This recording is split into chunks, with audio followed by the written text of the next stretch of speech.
کیا آپ جانتے ہیں کہ دنیا کا سب سے بڑا فتنہ کون سا ہے؟ ایسا فتنہ جو نبی کریم صلی اللہ علیہ وسلم نے فرمایا کہ جب وہ ظاہر ہوگا تو ایمان بچانا مشکل ہو جائے گا۔ ایک آنکھ والا، حیرت انگیز طاقتوں کا مالک، دھوکہ دینے والا، خود کو خدا کہلوانے والا۔ جی ہاں، ہم بات کر رہے ہیں دجال کی، اس پراسرار اور خوفناک وجود کی جس کا ذکر نہ صرف احادیث میں آیا ہے بلکہ کئی لوگوں کے دلوں میں آج بھی خوف اور تجسس کی علامت ہے۔ کیا وہ دنیا میں آ چکا ہے؟ کیا ہم اس کے دور میں جی رہے ہیں؟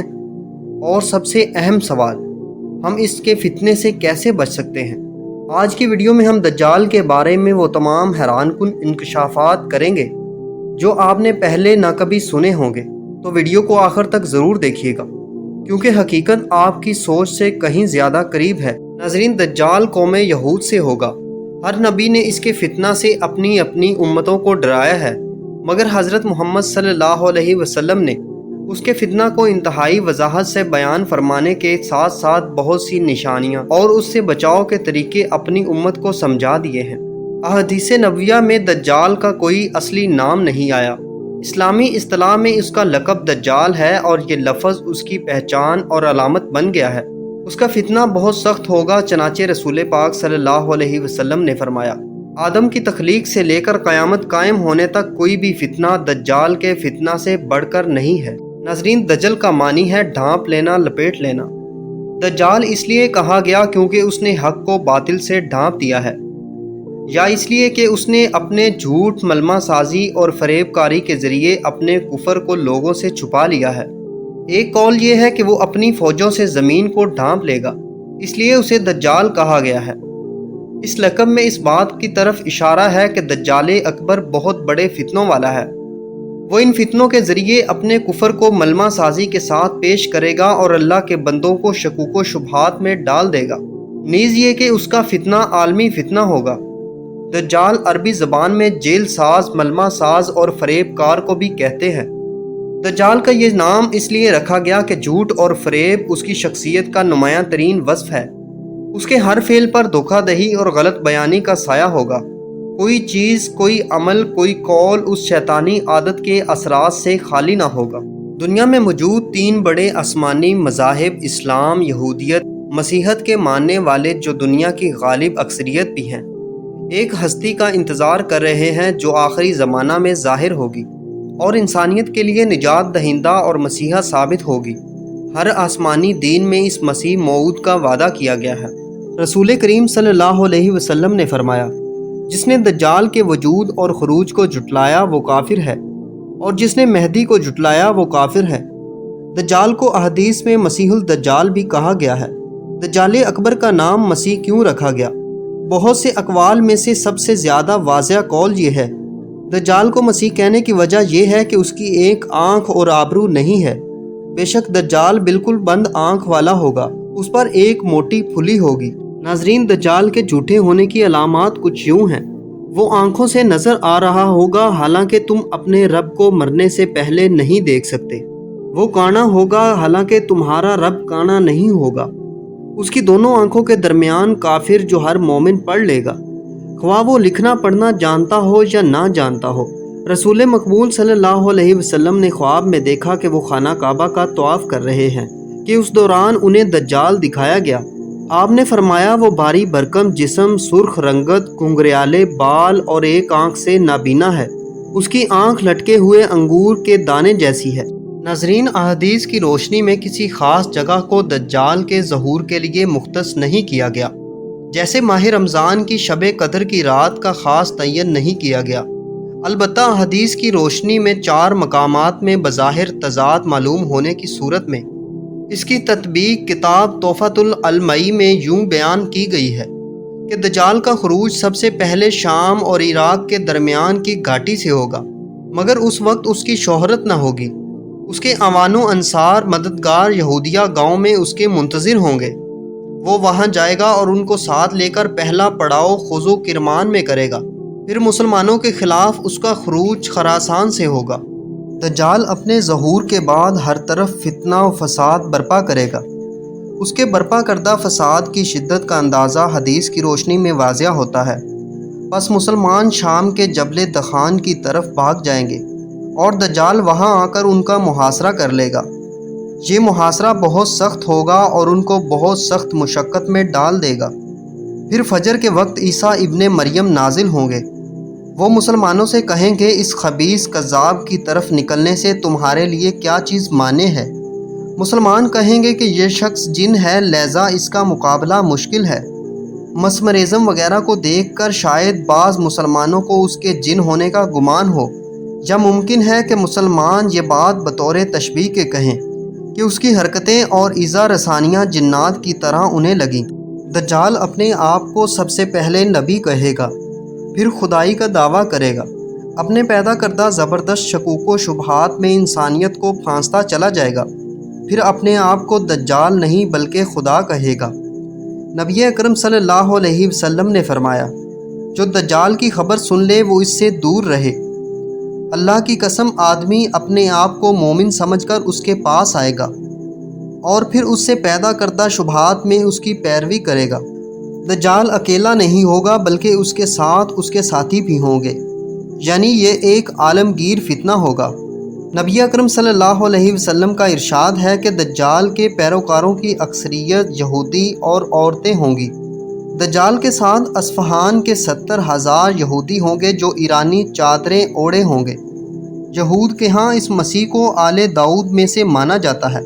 حقیقتاً یہودی جس مسیح کا انتظار کر رہے ہیں وہ وہی دجال ہوگا۔ اللہ رب العزت نے دجال کو غیر معمولی صلاحیتوں سے نوازا ہوگا، تاہم وہ اس کا استعمال برائی اور شر پھیلانے میں کرے گا۔ دجال کی طاقتوں کا اندازہ چند احادیث سے ملتا ہے۔ اس کے پاس آگ اور پانی ہوں گے، جو آگ نظر آئے گی وہ ٹھنڈا پانی ہوگا اور جو پانی نظر آئے گا وہ آگ ہوگی۔ اس دجال کے پاس روٹیوں کا پہاڑ اور پانی کا دریا ہوگا، مطلب یہ کہ اس کے پاس پانی اور غذا وافر مقدار میں ہوں گے۔ نبی کریم صلی اللہ علیہ وسلم نے فرمایا، ان باتوں کے لیے وہ نہایت حقیر ہے، لیکن اللہ اس سے اس کی اجازت دے گا تاکہ لوگوں کو آزمایا جا سکے کہ وہ اللہ پر یقین رکھتے ہیں یا دجال پر۔ اور پھر دجال اپنے ساتھ ایک دریا اور آگ لے کر آئے گا، جو اس کی آگ میں پڑے گا اس کو یقیناً اس کا صلہ ملے گا اور اس کا بوجھ کم کر دیا جائے گا، لیکن جو اس کے دریا میں اترے گا اس کا بوجھ برقرار رہے گا اور اس کا صلہ اس سے چھین لیا جائے گا۔ ہم نے پوچھا، یا رسول اللہ صلی اللہ علیہ وسلم، وہ اس زمین پر کتنی تیزی سے چلے گا؟ آپ صلی اللہ علیہ وسلم نے فرمایا، جس طرح ہوا بادلوں کو اڑا لے جاتی ہے۔ وہ دجال ایک گدھے پر سوار ہوگا، اس گدھے کے کانوں کے درمیان 40 ہاتھوں کا فاصلہ ہوگا۔ اللہ تعالیٰ اس کے ساتھ شیاطین کو بھیجے گا جو لوگوں کے ساتھ باتیں کریں گے۔ وہ ایک بدو سے کہے گا، اگر میں تمہارے باپ اور ماں کو تمہارے لیے دوبارہ زندہ کروں تو تم کیا کرو گے؟ کیا تم شہادت دو گے کہ میں تمہارا خدا ہوں؟ بدو کہے گا، ہاں۔ چنانچہ 2 شیاطین اس بدو کے ماں اور باپ کے روپ میں اس کے سامنے آ جائیں گے اور کہیں گے، ہمارے بیٹے اس کا حکم مانو، یہ تمہارا خدا ہے۔ دجال کسی دیہاتی سے کہے گا کہ میں اگر تمہارے اونٹ کو زندہ کر دوں تو کیا تم میرے رب ہونے کی گواہی دو گے؟ وہ کہے گا، ہاں۔ تو دجال کے شیاطین اس دیہاتی کے اونٹ کی شکل اختیار کر کے آ جائیں گے۔ کسی علاقے سے گزرے گا، اس علاقے کے لوگ دجال کی تکذیب کریں گے، بس اس کے نتیجے میں ان کا کوئی جانور نہیں بچے گا، سب ہلاک ہو جائیں گے۔ دوسرے علاقے سے گزرے گا جہاں کے لوگ اس کی تصدیق کریں گے، اس کے نتیجے میں دجال آسمان کو حکم دے گا کہ وہ بارش برسانے لگے گا، زمین کو حکم دے گا تو زمین خوب غلہ اگانے لگے گی۔ ان ماننے والوں کے مویشی شام کو اس حال میں آئیں گے کہ وہ پہلے سے زیادہ بڑے اور فربا ہوں گے، بھوکیں بھری ہوئی ہوں گی اور ان کے تھن دودھ سے بھرے ہوں گے۔ ناظرین، ان تمام احادیث کی روشنی میں پتہ چلتا ہے کہ اس کا قبضہ تمام زندگی بخش وسائل مثلاً پانی، آگ اور غذا پر ہوگا۔ اس کے پاس بے تحاشا دولت اور زمین کے خزانے ہوں گے۔ اس کی دسترس تمام قدرتی وسائل پر ہوگی، مثلاً بارش، فصلیں، قحط اور خشک سالی وغیرہ۔ وہ ایک نقلی جنت اور دوزخ اپنے ساتھ لائے گا۔ اس کی آنت و مدد شیاطین کریں گے۔ وہ مردہ لوگوں کی شکل میں بھی ظاہر ہوں گے اور لوگوں سے گفتگو کریں گے۔ ناظرین، سوال یہ پیدا ہوتا ہے کہ ہم دجال کے ان فتنوں سے کیسے بچیں؟ اللہ پر توکل کر کے پورے عزم اور حوصلے کے ساتھ دجال کی علانیہ بغاوت کی جائے۔ فتنوں کے وقت گوشہ نشنی یعنی تنہائی کو ترجیح دی جائے۔ اللہ والوں کے زیادہ قریب ہو جائیں تاکہ فتنوں سے محفوظ ہوں۔ دجال کے شر سے اللہ تعالیٰ کی پناہ مانگنا۔ تسبیح، تحلیل اور تکبیر پڑھنا۔ دجال سے جتنا دور رہنا اور بھاگنا ممکن ہو بھاگا اور دور رہا جائے۔ سورہ کہف کی تلاوت کی جائے۔ دجال کے فتنوں سے جو محفوظ رہنا چاہتا ہو اس کو چاہیے کہ سورہ کہف کی ابتدائی یا آخری 10 آیات کی تلاوت کرے۔ اس کی تلاوت دجال کے فتنے میں مبتلا ہونے سے بچا لیتی ہے۔ آپ صلی اللہ علیہ وسلم کا ارشاد ہے کہ تم میں سے جس کسی کے سامنے دجال آ جائے تو اس کو چاہیے کہ وہ اس کے منہ پر تھوک دے اور سورہ کہف کی ابتدائی آیات پڑھے۔ نعیم بن حماد نے کتاب الفتن میں روایت کی ہے کہ اللہ کے رسول صلی اللہ علیہ وسلم نے فرمایا، بے شک دجال 4 مسجدوں، مسجد الحرام، مسجد نبوی، مسجد طور سینا اور مسجد اقصی کے سوا ہر گھاٹ پر پہنچے گا۔ آپ صلی اللہ علیہ وسلم نے دجال کی ابتدا سے انتہا تک کے بارے میں امت کی مکمل رہنمائی کی ہے۔ دجال 40 دن حکومت کر کے عیسیٰ ابن مریم کے ہاتھوں قتل ہوگا۔ مسلمانوں کے ہاں انہی کو مسیح موعود کا درجہ حاصل ہے۔ وہ آخری بار اردن کے علاقے میں افیق نامی گھاٹی پر نمودار ہوگا۔ مسلمان اور دجالی لشکروں کے درمیان جنگ ہوگی جس میں وہ 1/3 مسلمانوں کو شہید کر دے گا، 1/3 کو شکست دے کر بھگا دے گا اور 1/3 کو باقی چھوڑ دے گا۔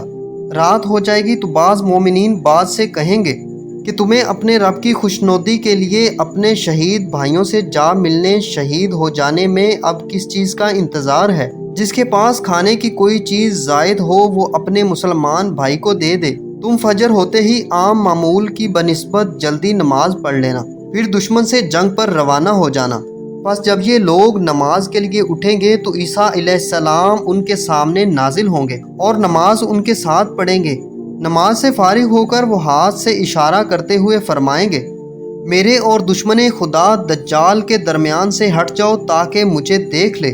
ابو حازم جو اس حدیث کے راویوں میں سے ایک ہیں کہتے ہیں کہ ابو ہریرہ نے فرمایا کہ دجال حضرت عیسیٰ علیہ السلام کو دیکھتے ہی ایسا پگھلے گا جیسے دھوپ میں چکنائی پگھلتی ہے۔